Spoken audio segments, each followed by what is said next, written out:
하나님의 은혜를 경험하고 소망합니다. 하나님 여러분들 주시는 메시지가 분명히 있을 줄 믿어요. 어떤 사람이 말이 아니라 하나님이 주시는 말씀을 여러분들 들으시고 오늘도 말씀의 부문처럼 귀가 열려 눈이 열리는 시간이 되었으면 좋겠습니다. 요즘 이제 교회 밖에서 우리 교회 안에 있는 사람들 우리를 바라보는 시선들이 굉장히 좋지 않습니다. 또 뭐 지난주에는 어떤 분이 또 아프리카 갔다 와서 그것을 또 거짓말하는 바람에 좀 난리가 났습니다.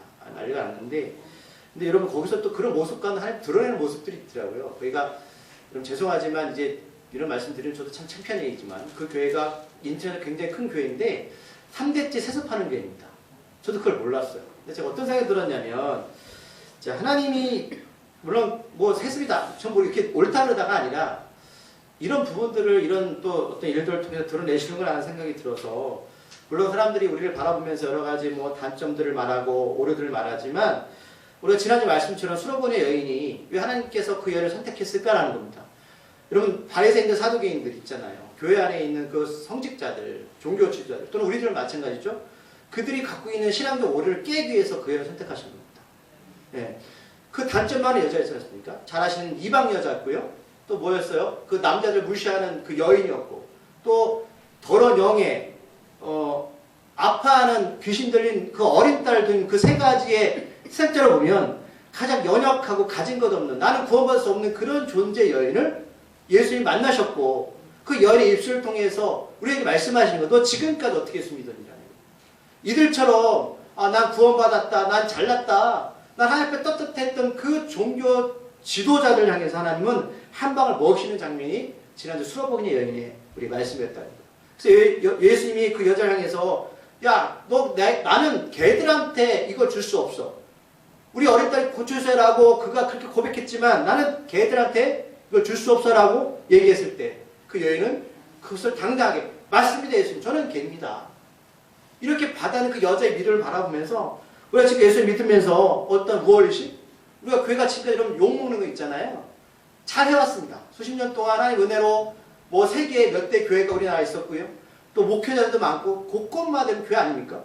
크든 작든 교회 이런 하나님의 은혜 허락하셨는데 우리가 그 은혜를 간직하지 못하고 어떻게 해요? 타락했습니다. 예. 하나님을 떠나갔고요. 외적으로 성장했던 그 모습 가운데서 하나님의 본질을 잡지 못하고 자꾸만 사람들이 변질되어 갔습니다.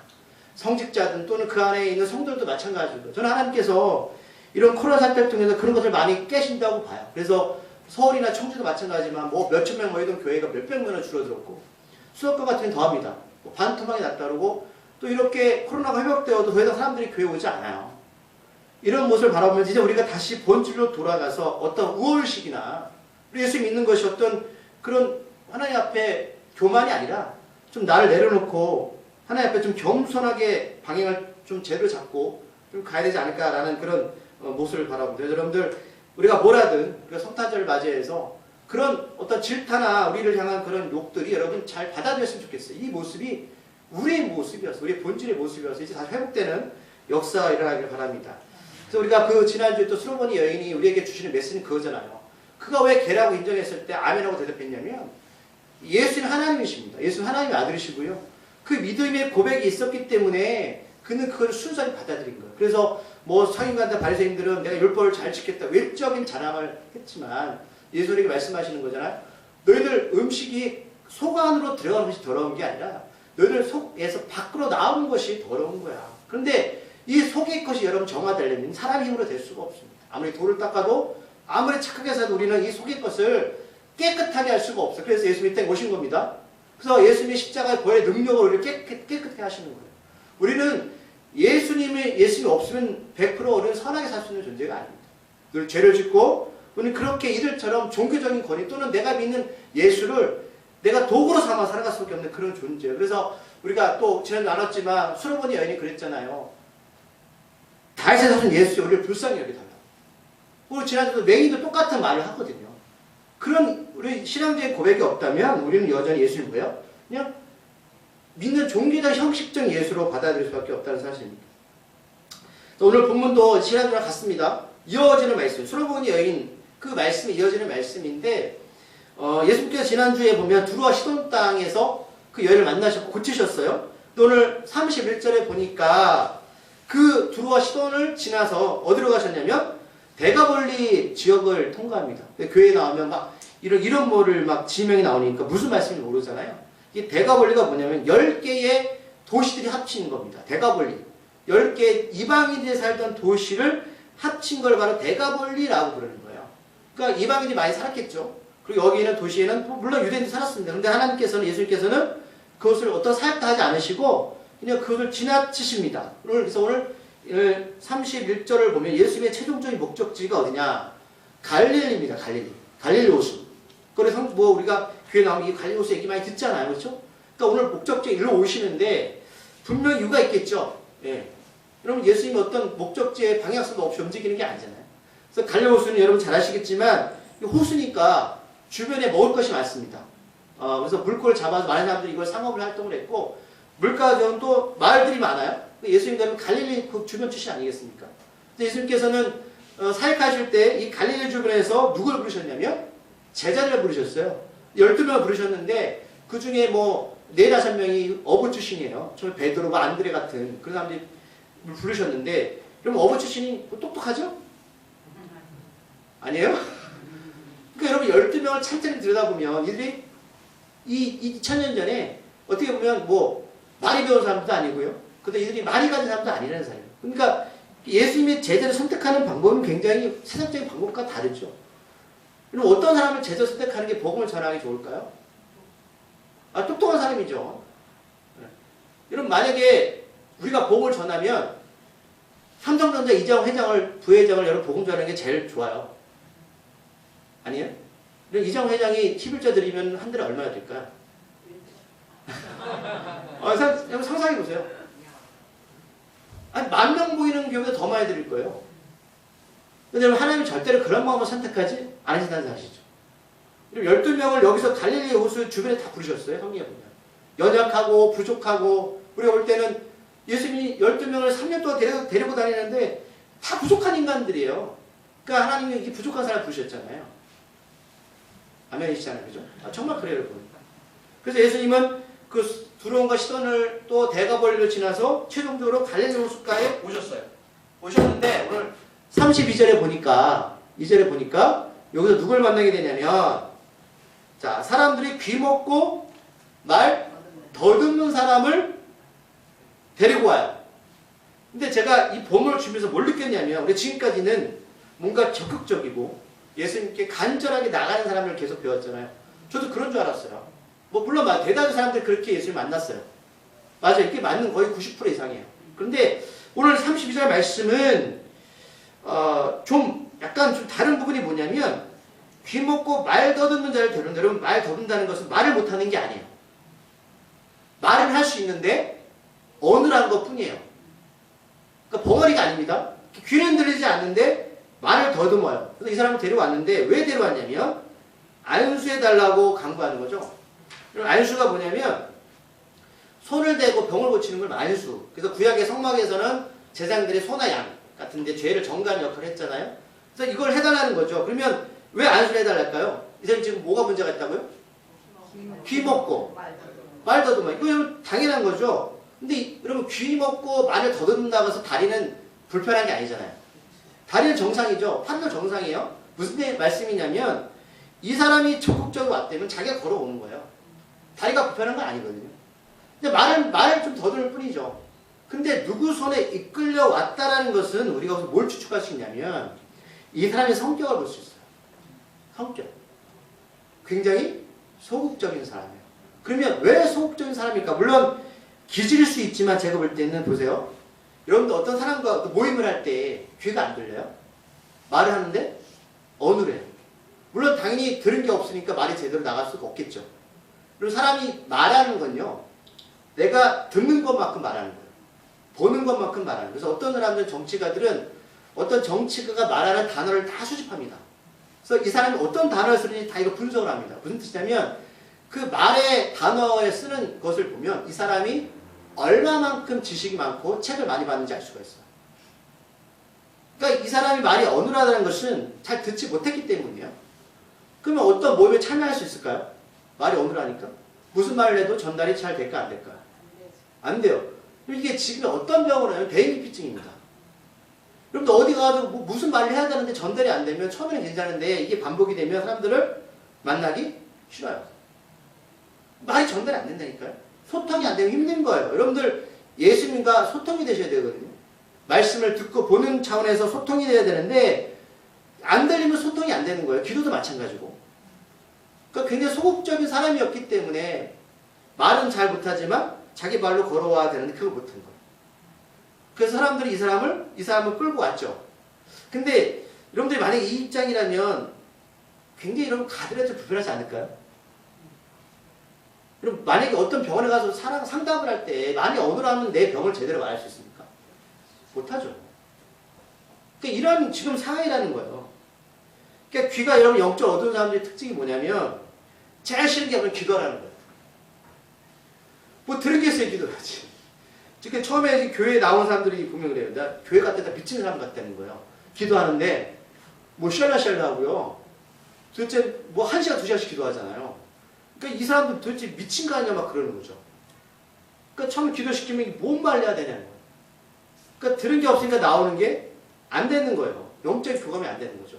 이런 소극적인 사람이 예수님께 지금 누군가의 손에 이끌려서 와요. 그래서 오늘 이것을 우리가 의미를 파악하게 되면 33절에서 왜 예수님이 이런 행동을 했는지 우리가 이해할 수 있는 장면이 나오는 거예요.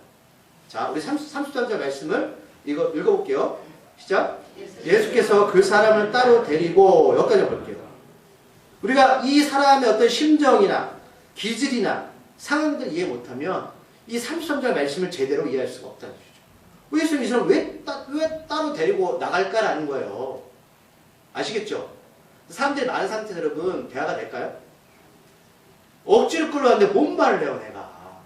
너 도대체 지금 상태가 어떠니 물어봤는데 막 이러면 더 상처받는 거잖아요. 그래서 예수님이 이 사람이 그 상황을 알고 따로 데리고 나가는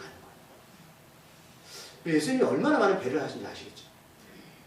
단순히 이 사람이 병을 고쳐주자 이게 아니라 제가 늘 강조하는 건 예수님이 그 사람의 영적인 상태를 점검하시는 거예요. 너 얼마나 아팠니? 라는 거예요. 우리가 이런 배려가 있을까요? 쉽지가 않아요. 제가 어떤 사람들 도울 때 또 도움을 받을 때 마찬가지인데 무조건 우리가 어떤 사람을 도울 때 뭐 해주자 이러면 안 되는 거예요. 왜냐하면 없이 살수록 자존감이 커요. 왜? 이게 정말 상처가 많기 때문에 주는 것도 조심해 줘야 되는 거예요. 그 사람의 자존심이 상하지 않도록 해야 되는 거예요. 이게 가장 중요한 거예요. 그러니까 어떤 분에서 그랬다며요. 저 들은 얘기인데 그 장학금을 주는데 그 아이가 어려운 형편이었나 봐요. 근데 그걸 그렇게 얘기하면서 얘를 그 대중예배 때 불러다가 장학금을 전달하는 거죠. 물론 주님 입장에서 선하게 주는 거지만 이 아이가 물론 그게 여러분 사람들 모르겠습니까? 어려운 거. 하지만 이 아이는 10대 때잖아요. 상처가 받을까 안 받을까? 받을 수 있어요. 상처를 받았대요. 그러니까 이런 경우는 굉장히 조심해야 되는 거죠. 그래서 예수님이 어떻게 하신다고요? 따로 그 사람을 데리고 나가는 거예요. 사람들 피해서 너와 나의 일대 그리고 사람들은 더 이상 그 사람 의식하지 마 이 말씀하시는 거잖아요. 근데 예수님의 행동이 참 우리가 33절 후반절에 보면 좀 희한한 장면이 나오죠. 손가락을 그의 양귀에 넣고 침을 뱉어서 그의 손에 손을 대십니다. 좀 더럽다는 생각 들지 않으세요? 네. 손가락을 그의 양귀에 넣고 이렇게 침을 뱉어 그의 혀에 손을 대시는 거죠. 침을 뱉어서 그렇죠? 자기 침을 뱉어서 지금 이렇게 하면 큰일 나죠? 평균 얼마요? 근데 여러분들 이 사람 입장에서 보세요. 말씀드리지만 굉장히 소극적인 사람이고 예수님을 처음 보는 거잖아요. 외간 남자죠. 대화가 될까요? 말도 어눌해요. 그러면 자기 상태를 말할 수 없는 상태예요. 근데 갑자기 예수님 이런 행동을 보이시는 거잖아요. 따로 데리고 가서 귀에 손가락을 대고 침을 해가지고 혀에 댄다? 좀 놀랄 것 같아요.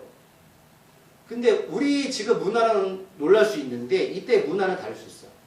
왜냐면 좀 침의 침 자체가 치료 효과가 있는 거 아세요?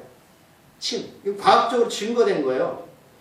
옛날에 우리가 모기 물렸을 때 침을 바르잖아요. 물론 더 날 수 있는데 이 침이 어떤 효과가 있냐면 첫 번째는 입 안에서 침이 1차적으로 바이러스를 막아준답니다. 발 침투했을 때. 그 다음에 이 치아를 보호해주고요. 치아를 항균, 살균 효과가 침에 있다는 거예요. 그리고 침은 또 들어가면 위에서 소화를 돕기도 한다고 합니다. 그러니까 침이 더러운 게 아니라 우리 몸에서 없어서는 안 되는 역할이고요. 어떤 사람이 화가 나서 침을 뱉었는데 그 침을 분석해 보니까 침의 독성이 굉장하다는 거예요. 화가 나서 뱉는 침들은 독사의 침보다 더 강하답니다. 여러분들이 만약에 누가 미우면 화를 잔뜩 내시고 침을 뱉어보세요. 그럼 독의 역할을 할 수 있다는 거예요. 진짜로. 그리고 2000년 전에 있잖아요. 이 침으로 사람을 민간요법으로 치유했대요. 침으로. 그러니까 침은 또 뭐냐면 이 효과, 화를 막아주는 역할을 했다는 거죠. 옛날에는 의학기술이 발달하지 않았기 때문에 침을 통해서 민간요법으로 사람의 병도 고쳤대요. 그러니까 지금 예수님 이런 행동은 우리가 보기엔 특이하지만 2000년 전에 이 많이 어눌하고 귀가 어두운 사람이 예수님이 했던 행동은 받아들일 수 있는 행동이에요. 그리고 또 하나는 뭐냐면 여러분 이 사람 귀가 먹었잖아요. 여러분 예수님이라면 이 사람을 따라 데려왔어요. 어떻게 복음을 전하실 거예요? 수화로? 글을 써서? 그런데 이 사람은 만약 귀가 얻으면 감각이 가장 발달되는 게 언제 아세요? 눈하고 촉감입니다. 그렇잖아요? 지금 예수님이 그 역할을 하시는 거예요. 손을 대시는 이 사람한테. 스킨십 하시는 겁니다. 이 사람이 지금까지 이런 경험 했을까요? 저는 해본 적 없다고 생각해요. 사람들 관계나 본인이 그렇게 할 수가 없었어요. 예수님은 먼저 이 사람한테 무슨 말씀 하시는 게 아니에요. 야, 너 예수 믿어, 뭐, 예수 믿어 구원받아, 이런 말씀 하는 게 아니라 귀가 잘 안 들리니까 먼저 손을 대셔서 서로 교제하시는 겁니다. 그러면 예수님이 손을 대신다는 것은 단순하게 육체적인 스킨십일까요? 영적인 교감이죠. 그 안에 모든 것이 들어가 있는 거예요. 자신의 체험, 자신의 사랑, 자신의 감정들을 지금 이 남자한테 어떻게 해요? 고스란하게 전해주는 거예요. 이게 바로 예수님의 마음입니다. 그럼 제가 잘 아시면 제가 굉장히 귀한 사람인데 3대 독자인 거 잘 아시죠? 모르세요? 이제 아시면 돼요. 저 귀한 사람이에요. 별로 궁금 안 하시는데 저 귀하게 자랐습니다. 그래서 제가 이제 아들이 저희 집안에 없었잖아요. 그래서 저를 얻기 위해서 어떻게 했냐면 옆에 있는 할머니 무당집에 저를 이렇게 시험아들이라 가지고 신한테 양아들로 저를 입적시키는 거예요. 걸고. 여러분 제가 지금 하나님의 아들인데 전에는 누구의 아들이었다고요? 그때도 신의 아들이었어요. 저는 옛날이야 지금이랑 똑같이 신의 아들이에요. 그러니까 신만 바뀐 것 뿐이죠. 신이 바뀌었는데 제가 기억나는 건 제가 아플 때 병원에 가지 않고요. 꼭 그 할머니를 불러요. 근데 저는 할머니가 너무 좋았어요. 이유가 뭐냐면 항상 그 할머니 오면 용돈을 주거든요. 저한테. 근데 너무 신기한 건 기억나요. 제가 어릴 때인데 항상 칼을 위에다 이렇게 머리 위에 둬요. 칼을. 왜 칼을 두는지 모르겠는데 칼을 두고 막 뭘 주문을 외워요. 막 이렇게 하면서. 왜냐면 저는 누구의 아들이라고요? 신의 아들이시니까. 대단한 사람이니까요. 그러니까 그 할머니가 병을 낫게 해서 기도하는 거잖아요. 그죠? 어쨌든 그들이 믿는 신을 위해서. 그리고 갈 때 되면 항상 손에다 이렇게 지폐를 이렇게 주고 가요. 아마 이렇게 하면 지금 신고할 거잖아요. 그죠? 여러분들 이렇게 하면. 그러니까 무슨 말씀이에요? 2000년 전에 예수님 이런 행동은 그들이 충분히 이해할 수 있는 행동이라고. 이게 침을 뭐 혀에 대거나 스킵하는 장면이 이게 그냥 엉뚱한 게 아니라 그들한테 가장 접근하게 친근하게 접근할 수 있는 방법입니다. 이렇게 지금 하나씩 하시는 거예요. 예수님이 동떨어 주셔서 사람이 없는 곳에서. 그러면 예수님이 이렇게 하시는 이유가 뭘까? 물론 병을 고치는 건데 우리 34절에 보면 저는 여기서 예수님의 마음을 100% 느꼈어요. 34절 말씀 읽어볼게요. 하늘을 우러러 탄식하시며 그에게 이르시되 에바다 하시니 이는 열이라는 뜻이라. 여러분 이게 중요해요. 보세요. 이렇게 예수님이 만지시고 혀에다가 침을 뱉으셨을 때 이렇게 바르셨어요. 자, 탄식이 뭐예요? 탄식? 그럼 어떨 때 탄식하시나요? 좋을 때 탄식하시나요? 예를 들면 남편이 오늘 500만 원을 벌어왔어요. 그러면 어휴 저런 인간 이렇게 하시나요? 감사하시죠? 탄식은 뭐죠? 이 인간이 돈을 안 벌어와요. 그러면 뭐가 나요? 이거예요. 한숨이에요. 그리고 자식을 볼 때 그렇잖아요. 야, 이 기분 아세요? 야, 또 어떻게 살려고. 그럼 예수님이 지금 하늘에 누가 계시죠? 하나님 계시죠? 아버지 계신 거예요? 지금 아버지를 향해서 뭐 하시는 거예요? 탄식. 그 탄식을 왜 하실까요? 누구 때문에? 자기 때문에? 귀가 안 들리고 말이 오늘 이 사람 때문에 그런 거예요. 그럼 왜 탄식이 왜 나올까요? 이 사람 예수 무슨 관계예요? 여러분들 정말로 있잖아요. 불쌍한 사람도 있죠. 저 같은 사람. 정말 안타까운 사람 만나면 어떤 느낌이 드세요? 에휴, 인생 그런 거야. 이렇게 살다 죽어. 이게 정상적인 사람 아니죠. 그럼 정말로 불쌍한 사람 이렇게 보시면 어떤 마음이 드세요? 내 마음속에. 느낌을 말해보세요. 짠하죠? 너 어떡하지? 어떻게 살아왔지? 이게 지금 예수님 마음이에요. 우리가 지금까지 신앙생활 하면서 무조건 감사만 생각했잖아요. 감사라 감사. 맞아요. 맞는 말씀이에요. 예수님도 탄식하세요. 누굴 향해서? 아버지한테. 누구 때문에? 귀머거리고 말 못하는 사람 때문에. 말이 어눌한 사람 때문에. 아버지. 아버지 이 사람 어떻게 해요? 아버지 이 사람 어떻게 살았는지 아세요? 왜 이 사람 이렇게 만드셨어요? 이거예요. 그럼 이 사람 보면 감사가 나오죠. 주님 그래도 이분이 귀가 어둡고 말이 언눌하지만 그래도 감사합니다. 신체가 멀쩡하니까 감사하죠. 여러분 그러나 그게 아니에요. 예수님도. 어떤 마음이 든다고요? 맞아요. 아버지 이 사람 어떻게 해요? 이해하시겠어요? 이 마음은? 아버지 어떻게 해요? 예수님이 지금 어디 계십니까? 예수님 어디 계세요? 하나님 오른쪽에 계시죠? 우편에 계세요? 우리가 기도하면 성령께서 우리 기도를 하나님께 올려드리잖아요. 그럼 예수님이 옆에서 계시다가 아버지께 알려드리죠. 그럼 우리가 지금 여러분들 삶을 우리가 살아갈 때에 예수님 옆에서 하나님 괜찮아요? 그렇게 말씀하실까요? 하나님 김일주 목사 힘들어도 괜찮아요. 하나님 김일주 목사 좀 병들어도 괜찮아요. 그렇게 말씀하실까요? 아니에요. 이렇게 하지 않으실까요? 아버지 어떻게 해요? 아버지 언제까지 그렇게 하실 거예요? 아버지 취 안 하실 거예요? 이 공감이잖아요.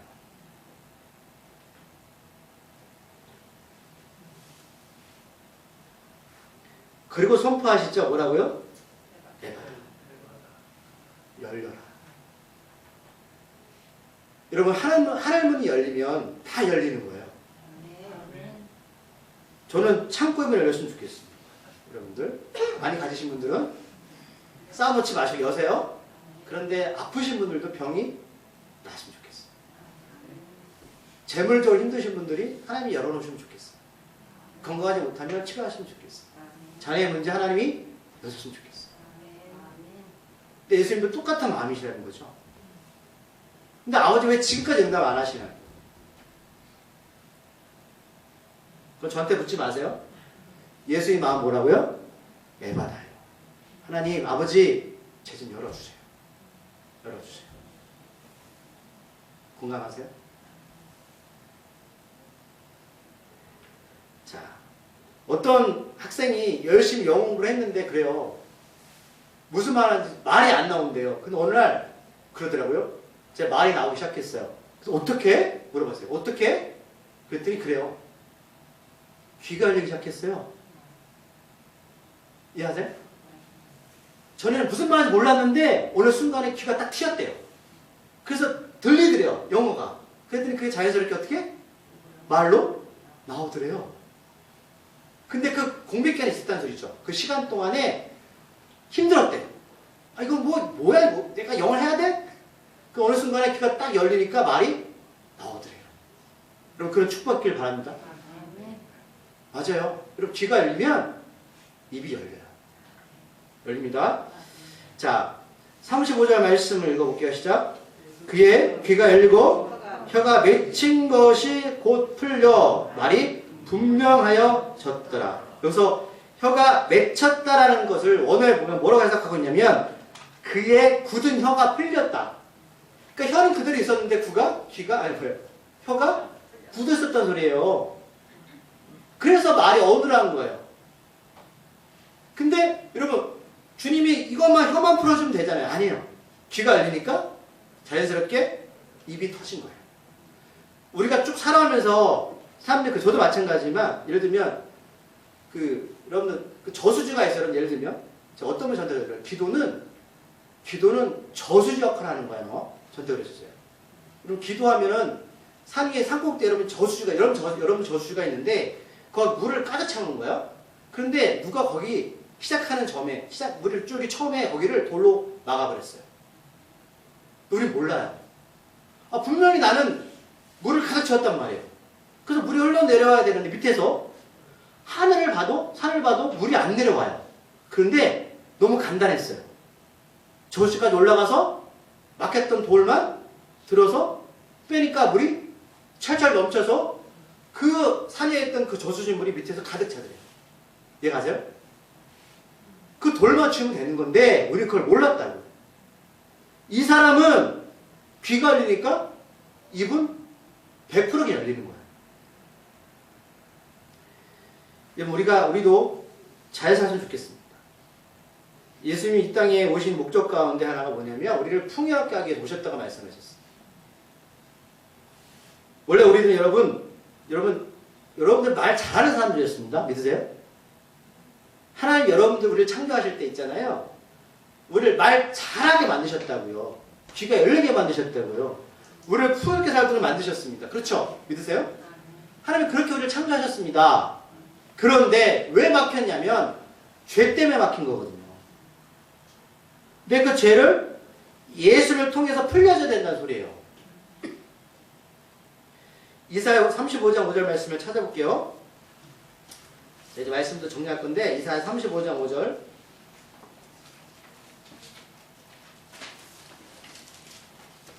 이사야 35장 5절 말씀 1007쪽입니다. 이사야 35장 5절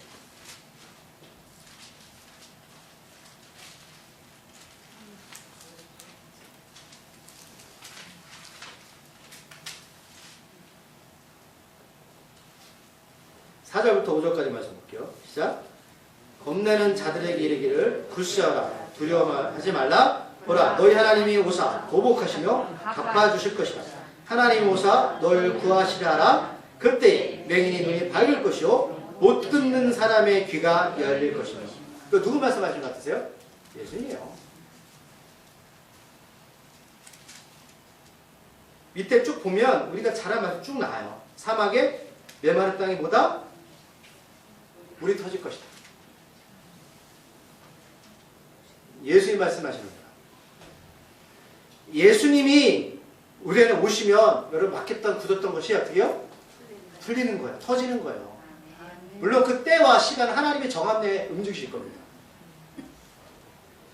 36절에 보니까 예수께서 그들에게 경고하시죠. 아무에게도 말하지 말라. 경고하실수록 그들이 더욱 널리 전파합니다. 무슨 말씀이냐면 예수님은 사람이 흥분할 거 아닙니까? 우와 나왔어 이렇게 하지 말라는 거예요. 잠잠해. 일단은 너 나의 말씀에 좀 순종해 말씀하셨는데 여러분 이거는 그냥 자연스럽게 퍼지는 거예요. 우리가 여러분 예수님 만나면 우리가 그냥 누굴 만나도요 자연스럽게 흘러나가는 겁니다. 예수 향기가 나가는 거라고. 여러분들 삶 가운데 이게 자연스럽게 흘러나간다고요. 이거는 우리 누가 막아도 소용이 없어요. 그래서 37절 마지막 말씀을 읽어보겠습니다. 사람들이 심히 놀라 이르되 그가 모든 것을 잘하였도다. 못 듣는 사람도 듣게 하고 말 못하는 사람도 말하게 한다이라. 자, 사람들이 왜 심히 놀란다고요? 누구 때문에? 예수님 때문에 듣지 못하는 사람이 듣게 되었고 말 못하는 사람이 말하게 됐다는 거예요. 누구 때문에? 예수님 때문에. 근데 우리가 앞에서 바리새인과 사두개인들이 예수님을 알았어요? 몰랐어요? 알았죠, 머리로는. 그런데 예수님 인정 안 했죠. 그래서 지난주 말씀 수로보니 여인을 통해서 깨는 거죠. 오늘도 귀머거리. 이 귀머거리가 누구를 말씀하는 것 같아요? 사두개인들과 바리새인들이죠. 너희들 하나님 알아?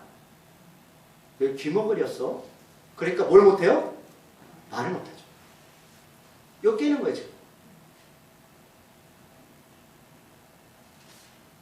정작 연약하고 가진 것 없고 단점 많은 수로보니 여인은 예수를 통해서 딸의 취함 받았고요. 귀가 어둡고 말 못하는 사람을 치유를 받았지만 정말로 치유받을 사람들은 누구인가요? 성장 안에 일했던 하나님을 잘 안다던 바리새인과 사두개들과 종교 지도자였어요. 그들이 치유받아요. 여러분 지금 한국교회가 앞서 말씀드렸지만 우리가 치유받아야 돼요. 약함과 연약함과 단점이 많은 거예요. 여러분 세상적으로 보면 부끄러운 일이죠. 그러나 그것이 광야의 예수를 만날 수 있는 좋은 길입니다. 자, 오전에 말씀드렸지만 왜 예루살렘에 있는 사람들이 예수를 모신다는 소식을 못 들었을까요? 들었죠. 찾아갔잖아요. 동방박사가 처음에 어디로 갔죠? 궁전으로 갔잖아요. 헤롯한테. 그 헤롯 왕이 뭐예요? 그런 사람 없어. 지금도 동일한. 예수님이 여러분 어디 오실까요? 큰 교회, 작은 교회? 그게 중요하지 않죠. 정말로 별을 보는 자들인가? 광야에서 예수를 찾는 자들인가? 라는 겁니다. 전능자 예수님은 모든 것을 잘 하시는 분입니다. 듣지 못하는 사람도 듣게 하시고 말 못하는 사람도 예수를 통해서 들을 수 있습니다. 말할 수 있습니다. 여러분 우리들 인생 가운데 막힌 것이 있다면 여러분 돌 하나 딱 치우면 돼요. 그러나 우리 몰라요. 누가 치우셔야 된다? 예수님 치우셔야 돼요. 그러면 치유회복 역사가 일어날 수 있습니다. 네. 저는 여러분들 정말 잘 살기 바라요. 잘 살기 바라는 데 있잖아요. 그런데 너무 잘 살면 교만해서 좀 광야로 한번 나가보세요. 도시에서는 별을 볼 수가 없습니다. 광야로 나가면 깜깜하지만 조용하지만 별로 없지만 밤에 뭘 볼 수 있다고요? 하늘의 별을 볼 수 있습니다. 예수를 볼 수가 있습니다. 그 시간을 가지셔서 귀가 열리시고 어음했던 말이 터지시기 바랍니다. 정말 축복합니다. 기도하시겠습니다. 하나님 아버지 감사합니다. 오늘 우리가 2주 동안 나눴던 소로보니의 여인과 또 귀가 먹어서 말이 어눌했던 이 한 남자의 삶을 바라보면서 한 여자는 적극적인 여자였고 한 남자는 정말 수동적인 남자였지만 결국 그들이 광야 가운데 있었기에 예수를 만나게 되었고 또 취함을 얻게 되었습니다. 그랬을 때에 주위에 있던 사람들이 인정합니다. 예수님은 못 듣는 것을 듣게 하시고 말이 어눌한 사람을 말을 트이게 하신다. 오늘 이 말씀이 우리의 말씀이 되게 하여 주시옵소서. 우리가 성탄절을 맞이해서 매년마다 오는 성탄절이지만 여전히 예루살렘에 모인 호화찬란한 그 도시에 모여서 메시아가 온다는 걸 알지만 예수님이 앞에 계심에도 인지 못하는 그런 어리석은 자가 되지 말게 하시고 광야에서 아무것도 없는 광야이지만 그 캄캄한 가운데 그 별을 따라온 동방바사들처럼 또는 그 광야 가운데 풀을 먹였던 목자들처럼 예수님이 탄생하신 그 마국간에 갈 수 있는 그런 하나님의 사람이 되게 해 주시옵소서. 주님을 알게 하시고 찾게 하시고 우리를 위해 탄식하신 예수님을 바라보게 하여 주시옵소서. 예수님의 이름으로 감사기도 드립니다.